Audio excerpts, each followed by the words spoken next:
Você sabia, irmão, que Adão estava com Eva quando ela comeu do fruto? É isso mesmo. A Bíblia diz em Gênesis capítulo 3, versículo 6, que a mulher tomou do fruto e deu a seu marido, que estava com ela, e ele comeu. Essa pequena palavra no hebraico, imá, com ela, diz tudo para nós como homens. E eu quero pensar sobre isso com você hoje. Considere um pouco a cena, pensando e imaginando que o homem está ao lado da sua esposa. Nós não sabemos quando ele chegou, mas aparentemente ele está ao lado da sua esposa durante todo esse episódio. Imagina, Satanás não enganou uma mulher sozinha, vulnerável. Ele enganou a mulher enquanto seu marido estava com ela. E ela tomou do fruto, e Adão não falou nada, não fez nada. E ela deu ao seu marido, e ele também comeu. Ele cometeu um grande pecado. E parte do seu pecado é a questão da omissão. O fato dele não ter falado ou feito nada, enquanto sua esposa ouvia as mentiras de Satanás, enquanto sua esposa estava sendo tentada, enquanto sua esposa foi enganada, e então, quando ela pecou, ele participou junto do seu pecado, validando a decisão dela. Foi o grande pecado da omissão masculina. Vamos pensar um pouco sobre isso em nossas vidas hoje, o pecado da omissão. Infelizmente, a realidade é que nós como homens podemos pecar para o prejuízo e destruição das nossas famílias por não fazer nada. Nós sabemos que nosso inimigo Satanás, ele está ativo, andando em derredor, procurando como leão a quem devorar. Esse é Satanás. Também sabemos que o pecado não tira férias. O pecado dentro de nós, o pecado que está no mundo, serve constantemente como uma pressão para o mal e está em todo lugar o tempo todo. E o mundo, com suas influências e valores totalmente trocados e contrários à palavra de Deus. E pessoas também usados pelo inimigo e pessoas escravos ao pecado que também apresentam perigo para a vida da nossa família. Como nós podemos estar sendo omissos em casa? Eu quero destacar 3 áreas possíveis, áreas em que Adão foi omisso também em Gênesis capítulo 3. A primeira área de omissão foi na área da palavra. Considere comigo. Adão recebeu a palavra de Deus em Gênesis capítulo 2, versículo 15, 16 e 17. Ele recebeu primeiro a sua missão para servir ou cultivar e guardar o jardim.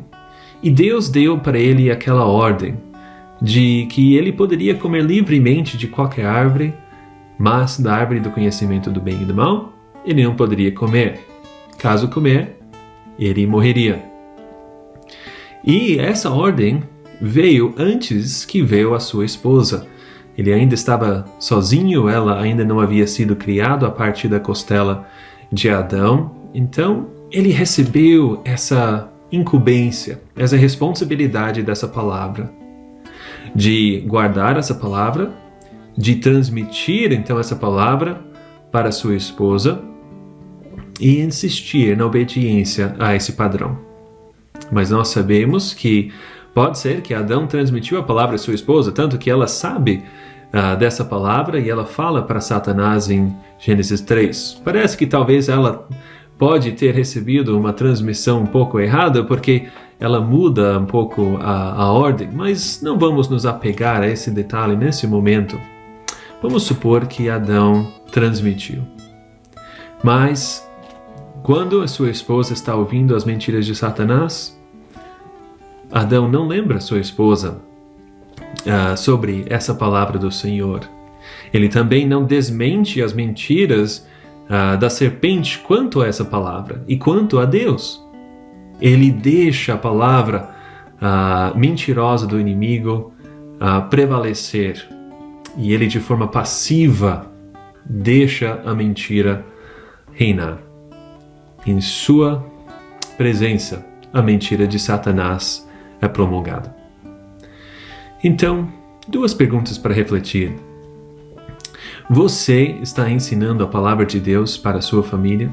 A verdade de Deus é o que está prevalecendo em seu lar?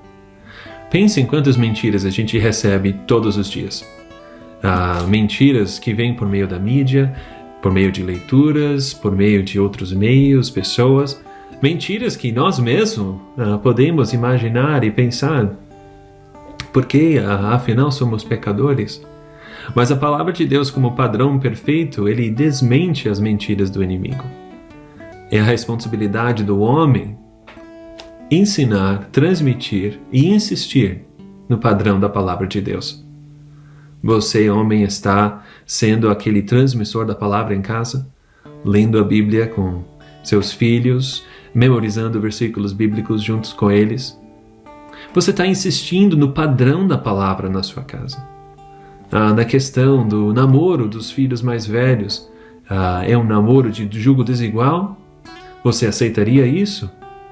Ou você insiste, não, a palavra de Deus fala sobre isso. Vamos manter o padrão do Senhor. Essa é a nossa responsabilidade, homens, de sermos transmissores e guardiões da palavra de Deus. Vemos o bom exemplo de Cristo enquanto ele estava sendo tentado por Satanás no deserto, onde ele cita, diante de cada tentação do inimigo, a palavra. Ele cita versículos bíblicos na cara de Satanás. Assim diz o Senhor, está escrito.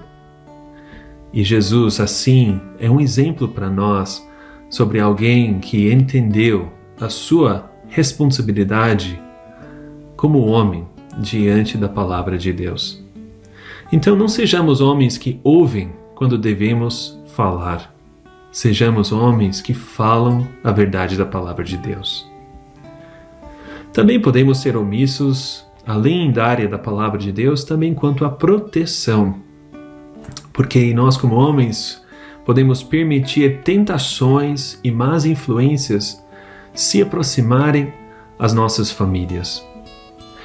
Adão era responsável por guardar e cultivar o jardim, mas entrou sutilmente uma serpente com mentiras que logo identificam essa serpente como não apenas um animal qualquer, mesmo um animal inteligente, mas suas palavras identificam ele como um inimigo de Deus, um inimigo da verdade e, consequentemente, por causa das consequências das suas mentiras, um inimigo da vida, um inimigo da sua família.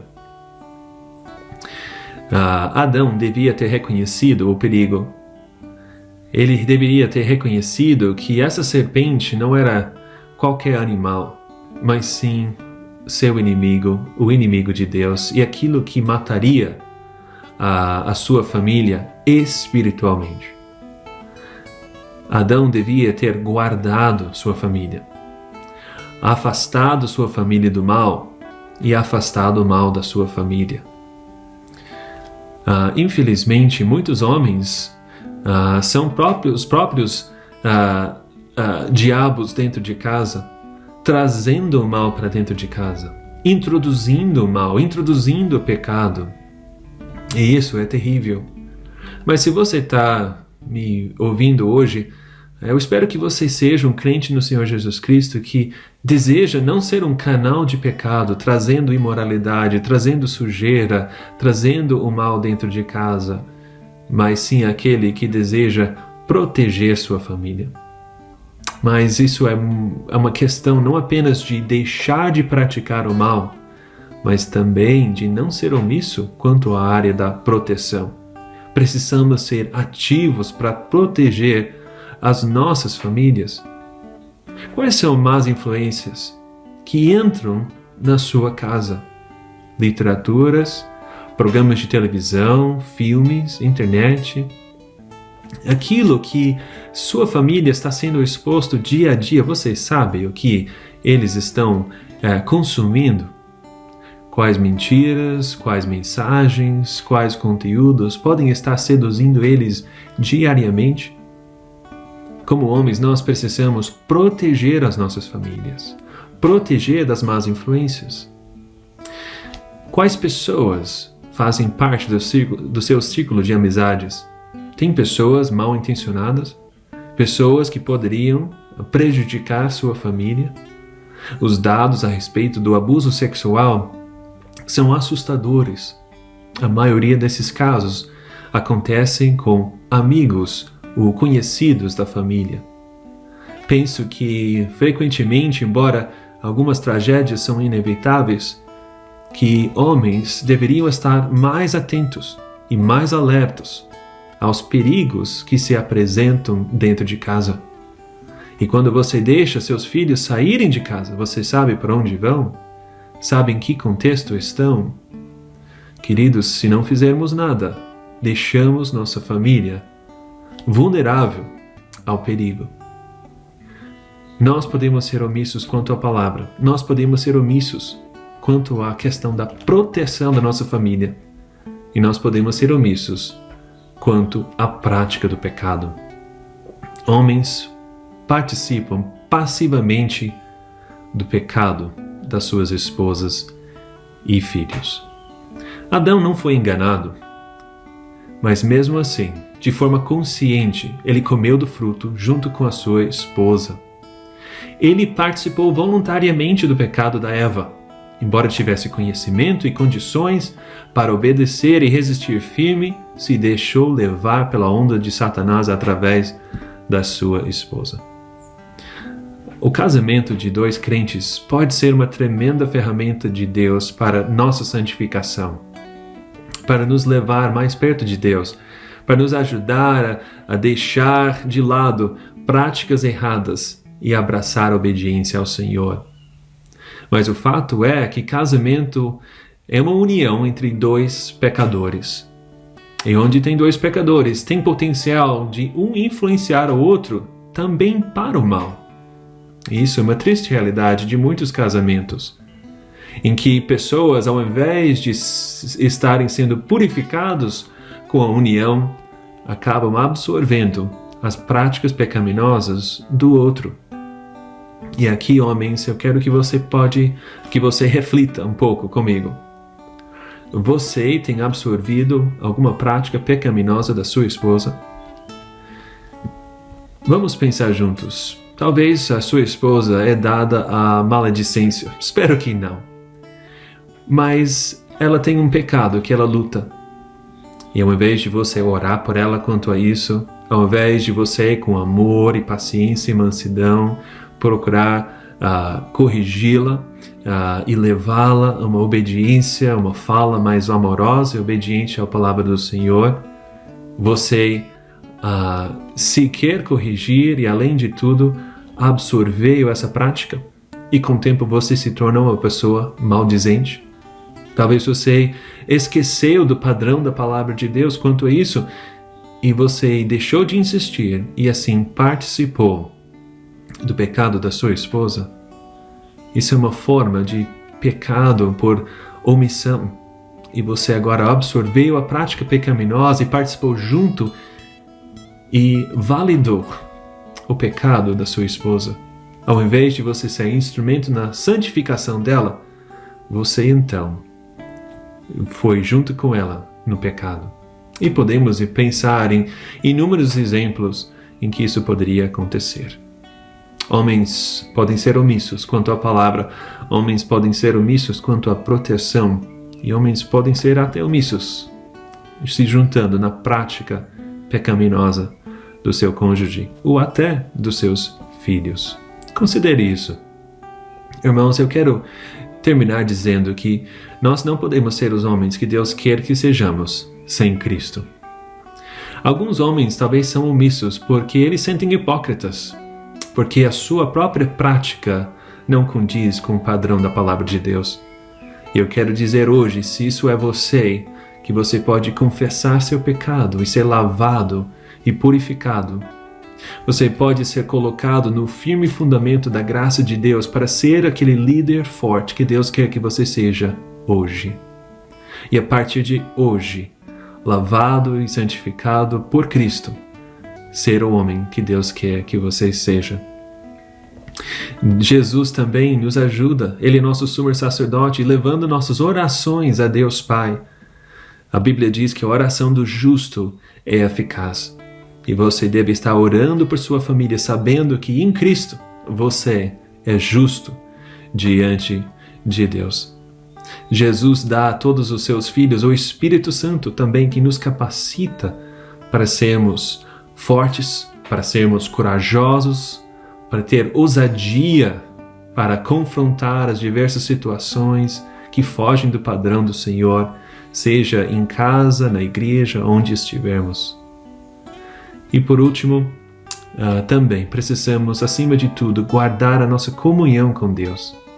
Cada dia começar em oração, começar com quebrantamento diante de Deus, buscando Ele e não insistindo em nosso próprio caminho, mas entendendo que Deus é o grande Rei e nós servimos Ele e somos os representantes dEle em nossos lares, no trabalho, onde estivermos.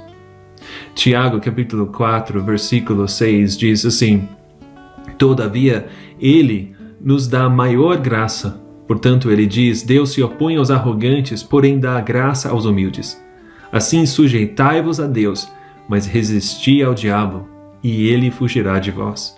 Achegai-vos a Deus, e ele se achegará a vós. Pecadores, limpai as mãos, e vós, que sois vacilantes, purificai vosso coração.